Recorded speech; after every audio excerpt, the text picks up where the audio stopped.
Olá, meu nome é Antônio Lopes e hoje eu vou falar um pouco sobre um conjunto de técnicas usadas na renderização de imagens que se chama cel shading.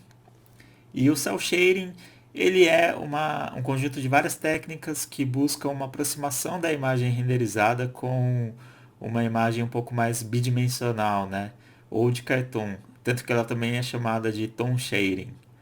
E enquanto os métodos mais tradicionais ou mais recorrentes de renderização de imagens, eles sempre vão se encaminhar ali para uma representação até um pouco mais fotorrealista, o cel shading ele vai numa outra direção que é gerar imagens ali que acabam se aproximando daquelas que a gente vê em imagens de desenhos 2D, por exemplo, né?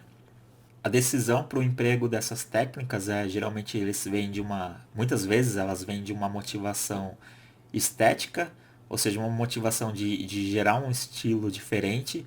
Então acabam sendo técnicas que estão muito presentes dentro da indústria do entretenimento, principalmente dentro da indústria dos jogos, né?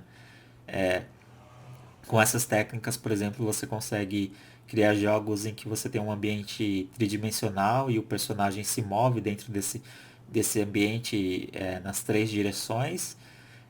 Mas o espectador ali, o jogador, ele tá vendo esses objetos e o personagem por si próprio como se fossem objetos bidimensionais, né? Ainda que eles não sejam. Na sua construção eles são tridimensionais, mas a representação deles acabam aproximando eles de uma visualidade bidimensional.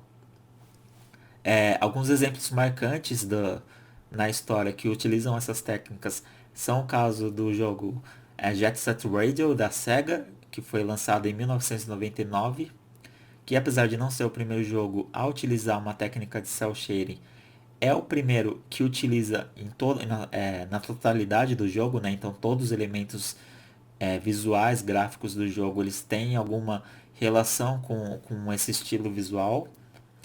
E outro caso marcante também é o caso do The Legend of Zelda The Wind Waker, que ele estava dentro de um contexto que você tinha um motor gráfico limitado, e eles conseguiram fazer ali um método, né, de gerar uma iluminação ali recortada, uma iluminação dura sobre os personagens e sobre o cenário, que demandava pouquíssimo recurso computacional. Então ele era muito eficiente, né? Ele economizava bastante recurso gráfico, ao mesmo tempo que ele tinha uma resposta visual interessante. Tanto que acabou sendo um padrão e essa mesma técnica ela é usada até hoje quando tenta se chegar em, em estilos visuais parecidos com o que foi feito ali. Bom, como eu disse antes, o cel shading ele não é uma técnica específica, mas sim um conjunto de várias delas, né? Então eu vou dar exemplos aqui, vou dar dois exemplos de dois estilos diferentes que dá para se chegar a partir de várias técnicas. E o primeiro que eu vou falar aqui, de forma bastante resumida até, é como você faz para gerar esses contornos em volta dos objetos ou dos personagens em cena, né? Você pode usar filtros de detecção de bordas para fazer isso, como por exemplo o operador de Sober-Feldman, mas o método mais recorrente, mais usado, é o método de wireframe, que é basicamente você pega o objeto no qual você quer aplicar um contorno e você cria um revestimento nele, né? Ou seja, você cria um segundo objeto da mesma forma, ali naquele mesmo espaço, só que com uma volumetria um pouco maior. Então ele vai ser ele vai revestir todo aquele objeto. E você pode fazer isso com polígonos todos de uma cor só chapada, né? Preto, por exemplo, que vai acabar gerando um contorno preto. Depois disso, todo esse revestimento de polígonos pretos, eles vão passar por um processo chamado HSR, que é Hidden Surface Removal, que é basicamente um processo que é bastante comum na computação gráfica e ele é usado para preservar recursos computacionais. Então, o que ele faz é ocultar todos aqueles vértices, né? ele oculta tudo aquilo que não está sendo enxergado pela câmera. Então, por exemplo, um personagem que está de frente para a câmera, ele vai pegar todos os polígonos que são renderizados atrás e vai descartar ele vai ocultar. Então, você não vai precisar de um processamento gráfico ali renderizando aquilo que você não está enxergando. Então, basicamente, é isso que é feito com essa camada, com esse revestimento preto, né, que vai formar o contorno. Só que de forma invertida. Ao invés de ocultar tudo aquilo que está atrás de mim, eu oculto tudo aquilo que está na frente. Ou seja, tudo aquilo que a câmera vai ver é oculta. E tudo aquilo que a câmera não vai ver é revelado.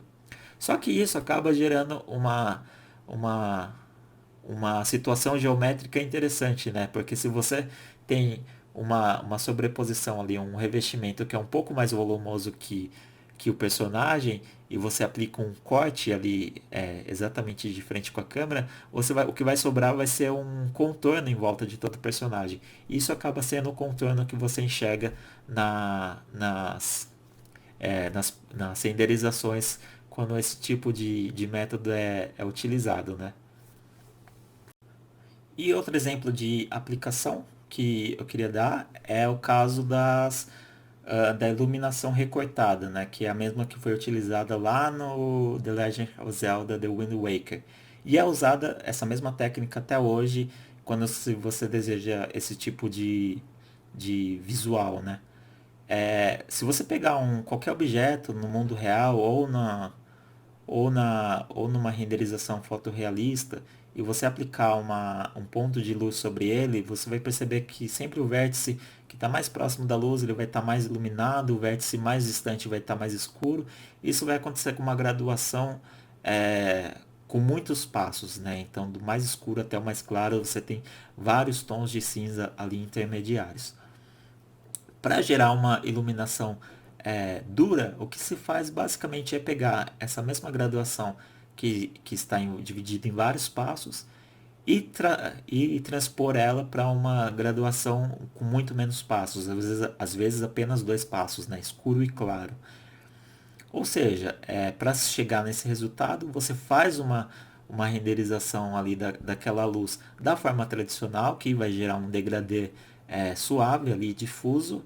Só que quando você faz uma espécie de remapeamento, né, você vai chegar numa iluminação dura. Então, às vezes você pega dois pontos que estão diferentes, né, dentro de uma escala difusa, mas quando você transpõe ela para uma escala dura, elas vão acabar chegando no mesmo resultado. E foi isso que foi feito no jogo e é feito em vários exemplos que usam esse tipo de visual. Bom, e esses são só dois exemplos de uma quantidade enorme de técnicas do cel shading, né? Talvez esses dois exemplos sejam os mais utilizados, mas existe uma quantidade muito grande de técnicas e métodos possíveis para se chegar em diferentes estilos visuais que vão se aproximar de 2D. E a combinação dessas diferentes técnicas vão acabar gerando resultados muito diferentes. Então, por isso que apesar de você ter uma quantidade grande de jogos e filmes, desenhos animados que usam cel shading, é, a visualidade deles são muito distinta, né? Porque eles acabam empregando diferentes técnicas, diferentes métodos de representação ali.